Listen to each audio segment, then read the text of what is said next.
It's time! I'm finally opening the Steam shop!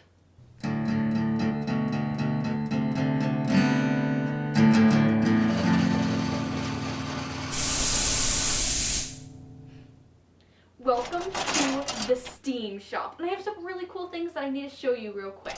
So first up is this really cool model I made in about 6th grade for a fair, and it's the Dragon Bridge in Vietnam. I also have this really cool plasma ball that we snagged on Halloween that looks like a skull. I also have my safety friend here to remind me that safety first and also to hold some of my safety equipment. I also have this Newton car here that I also built in 6th grade and actually broke a school record. And I have a bunch of other really cool things here.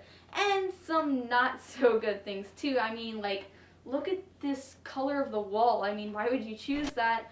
And I have my soldering table here that's a little wobbly, and I also have a lot of missing parts for my tools, but that's totally okay. And one of the beauties of making is that you don't need the best tools or the best materials as long as you're making something that's really awesome. Remember my logo, how I have that one side that says dream, design, and build? That's exactly what we're going to be doing here on the show. And so what exactly we're going to be doing on the show? Well, remember that my show, the name of my show is the Steam Shop, and I don't mean steam as in water vapor. I mean STEAM as in science, technology, engineering, arts, and math. And I'm going to be using all of that into the making. And that's a really important part of making because all of them are tools of understanding and knowledge and building things, in all honesty.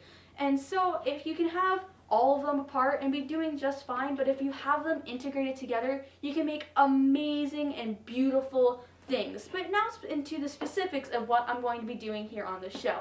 So I'm going to be doing some really big complex builds and some more simple builds, and I will be sometimes be going over to a maker lab that I have access to, but most of the time I'm going to be doing simple builds with like a handsaw and a hammer. And it's kind of like how I'm making my own telescope mirror, but I'm doing it by hand, like how Galileo did all the way back that time. And also other things I'm going to be building, I'm going to be building lab equipment out of things just lying around the house. I'm going to be building, like the set here. I'm going to be making it a lot better. I haven't decided what exactly I want to do. I might do cyberpunk, steampunk, mixture, separate it. Who knows? And that's another beauty of making is you don't have to do everything at once. You can do it piece by piece. I'm also be doing kit reviews, science kit reviews, building science experiments, and even doing toy reviews because you know the holiday season is coming up and you never know what could be really cool that you can find. And so I hope you stay tuned, I hope you subscribe, and I hope that we can build some really cool things together.